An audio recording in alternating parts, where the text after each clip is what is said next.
Well, at the time of recording this, it's currently midnight and 26 minutes here, and Yoshi just released an update 20 minutes ago, which is 9 p.m. PST for them, so on a Friday. So, you know, who knows what their update schedule is, but anyway, let's get into the changes. We're going to go through all the changes because it's a pretty significant balance patch, and it's got some interesting ones, so let's get into it. All right, so the first thing is a parry change. So before, you could do an instant air dash into parry, and it looked like this, but now you can also do a grounded parry. So if you do a ground dash, you can parry kind of during the dash. Now this I think is an effort to kind of bring grounded dashes and instant air dashes closer together in power, because it's very unintuitive for instant air dashes to be significantly stronger than the ground dashes. So I think this is a good change. They also made a slight change to the anti-mash protection of parry. Now you're not really going to notice it much, but in theory you should be able to parry again faster to be able to parry multiple people in a row if you're landing the parries. We got a slight medic trooper nerf, so now it gives you 14% of your missing health, and the medic trooper also has a little bit less health regen. I've been talking about CC, right? So if you've been playing the game, you know, like, hey, there's a lot of CC right now. So they did a CC, they didn't do a CC nerf, but there's this thing in the game that makes it so subsequent CC that is applied on you gives you like debuff resistance essentially.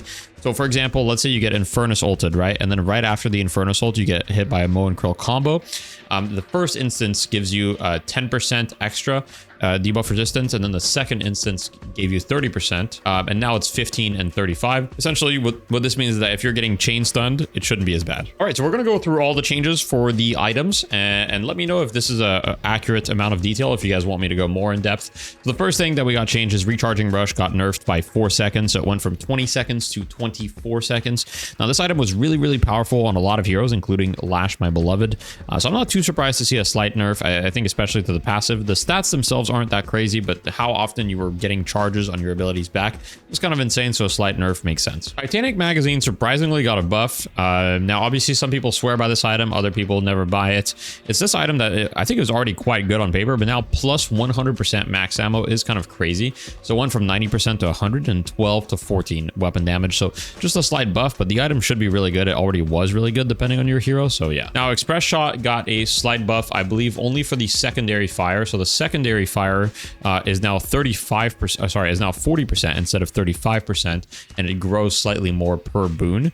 So that means that this should be better on heroes like Yamato or Viscous, for example, on their right click once again. I don't really think that this is going to be significant enough to make, you know, this item return on these heroes yet, but we'll see. I don't actually think it was really that bad on Yamato, for example, so it might return on that hero, but remains to be seen. We got some quite significant Toxic Bullets nerfs. So they seem to want Toxic Bullets to be more of an anti-heal item and a little bit less of a damage item. So now the base damage is 1.7% instead of 2%, which is a pretty significant nerf. That's more than a 10% DPS nerf. The buildup is now 10% slower, but the anti-heal was buffed from -30 to -35, right? So on heroes that already struggled to activate it, this item is going to be worse for sure, but you know, it having more anti-heal, I think it makes more sense. I don't think Toxic Bullet should be like a huge damage item. It can be a damage item, but it has a lot of utility, a lot of anti-heal built in. I think leading more into that and leading slightly less into just I hit you 3 times and I, you know, make you bleed to death, that makes more sense. We have Sharpshooter. The movement speed penalty of Sharpshooter was just reduced from -1 to -0.7 move speed. Now I don't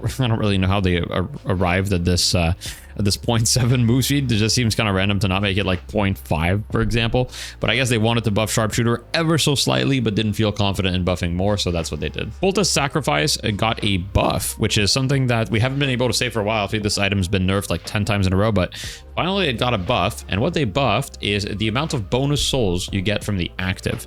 So when you use it, you'll now get 170% bonus souls, meaning that, you know, they clearly want it to be with a large focus on money generation and less of a focus on the stats, as they've nerfed the stats so many times on the item. The item was already good, so I don't know that it needed a buff per se, but it's going to be better. And for the weapon category, the final one is Armor Piercing Rounds, which now has a 55% chance to activate as opposed to a 50% chance previously. Now, a lot of people were saying that, you know, this is one of the worst items in the game, and I would tend to agree with them for a lot of different reasons, but anyway, it'll be slightly better this time. Right, so For Vitality, we got Return Fire, who got a slight buff. So Return Fire went from 50% bullet damage return to 60%, meaning it should be a more viable option against gun heroes that kind of melt you down, like especially against, you know, Haze or Vyper. This is going to be a very strong item. Cooldown also got reduced by 2 seconds. So if you're able to even tank a little bit of damage, I think that this item is going to be crazy. Now, Spirit Shielding and Weapon Shielding both got some slight buffs. It's really not much at all. So all they did is that the time frame was changed slightly. So the time frame was extended a little bit for Weapon Shielding. I don't believe it was actually extended for Spirit Shielding.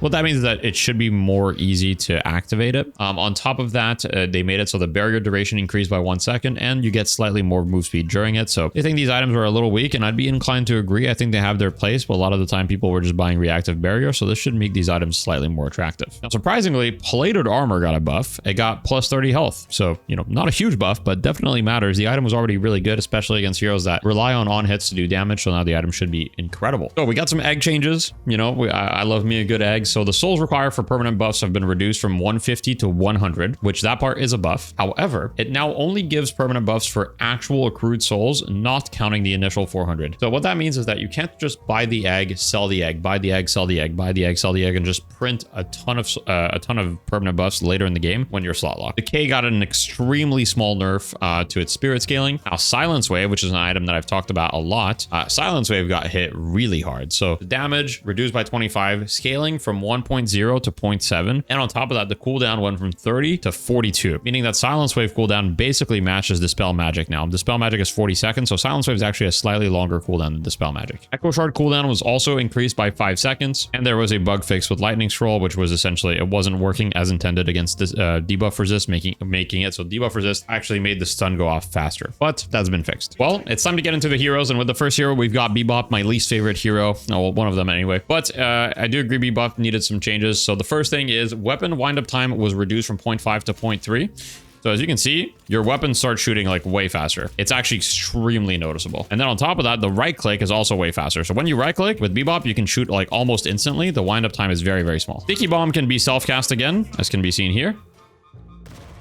However, it also damages you, right? So one thing that you may not have noticed is it deals 20% of its damage to you. So let's say that you're max level and you've got, you know, a ton of spirit and I don't know, like Mystic Reverb. I actually wonder if Mystic Reverb procs it on you.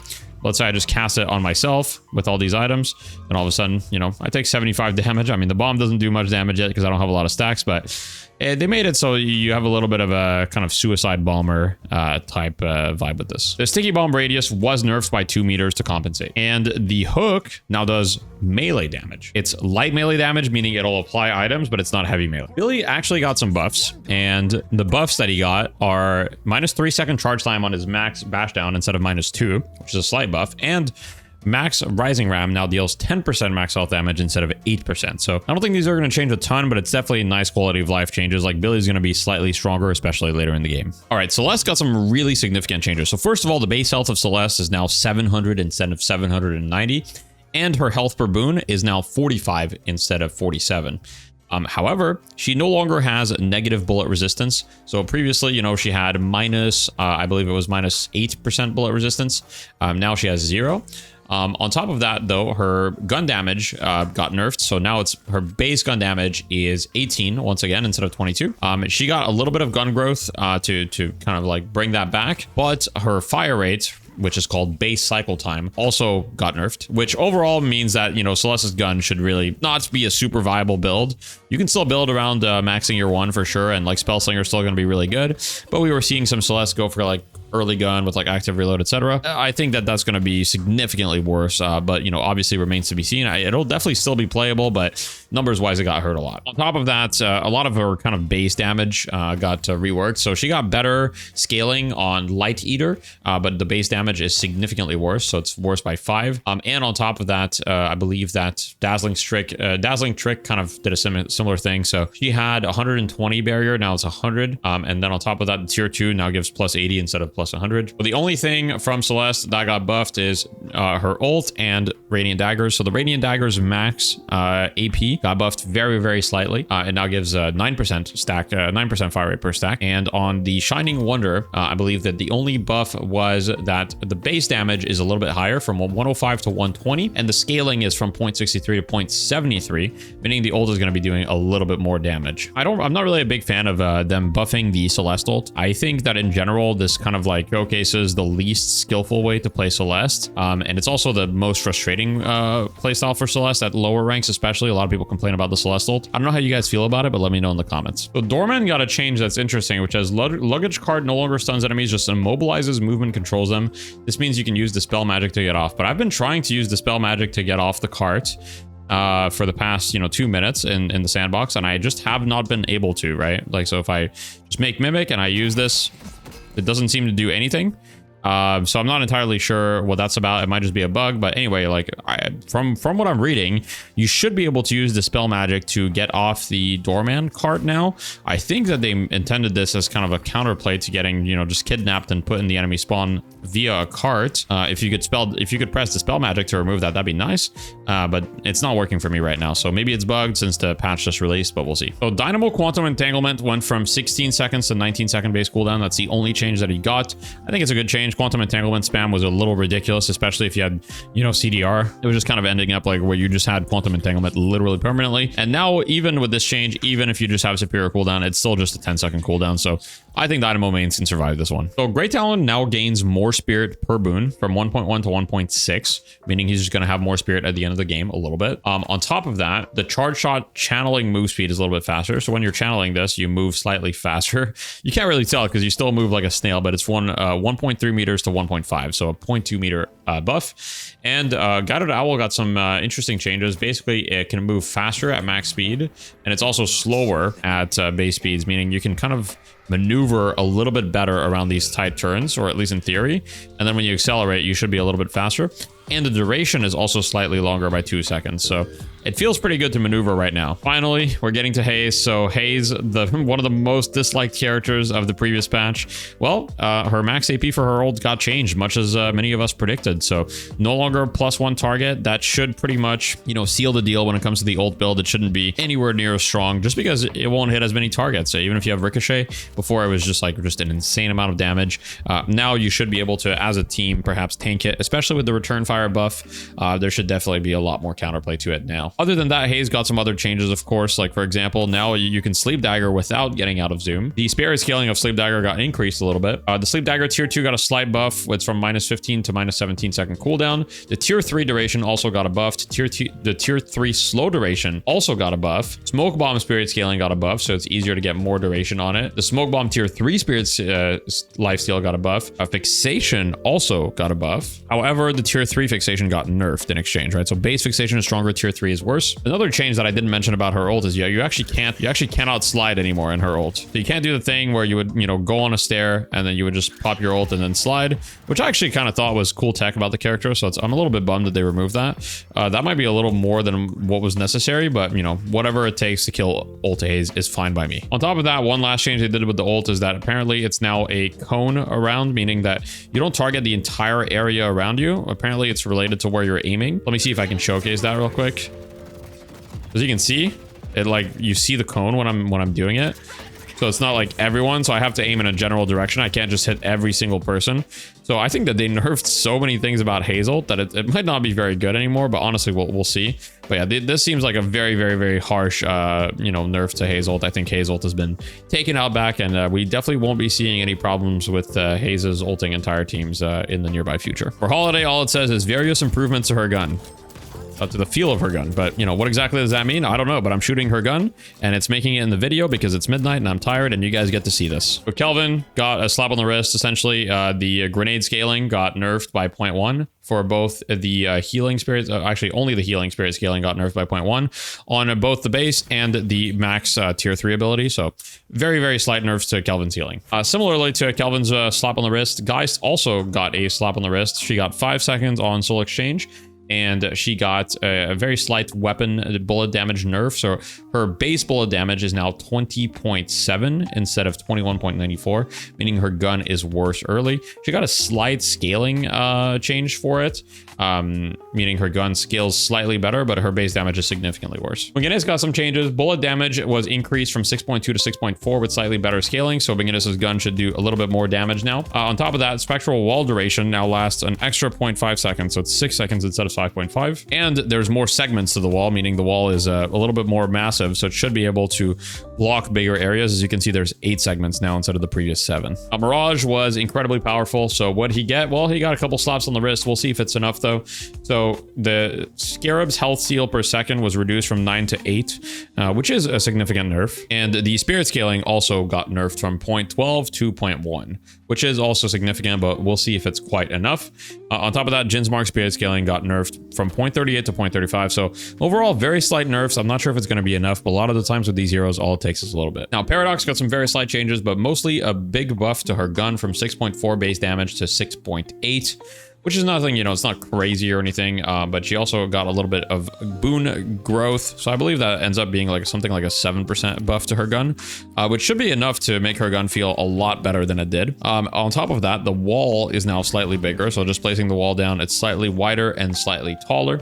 And on top of that, Carbine should, in theory, have a bigger radius, slightly bigger collision, meaning it should be slightly more forgiving to hit. Overall, I think Paradox is like in a decent spot. I think she was slightly weak, so these buffs are welcome, but I don't think she was so weak that she needed like crazy buffs, so this should make her feel a little bit better. So the first Rem line of change is that they fixed the soul bug. So the soul bug, for those of you that don't know, is basically what you did is you walked as Rem, you would break a box, and then at the same time put your little helper on it, and your little helper would essentially give you a second chance of breaking the box and getting souls from it, meaning you would get, you know, duplicate souls from boxes. They did a quality of life change, meaning that you can't cancel tag along while you're casting to your teammate, so you won't be able to cancel it on accident. Nap time got some pretty significant buffs, so the radius, the base radius, is now 19 meters instead of 17, and on top of that, if you put 2 points into it, it now gives you, interesting, it's still bugged on my game, but it says that it gives you 0.75 sleep duration, even though my game says 0.5. In the patch notes, it says 0.75. So some nice buffs. Rem was feeling a little weaker than some other supports, but I think he was still mostly fine. So this should be good. So for Shiv,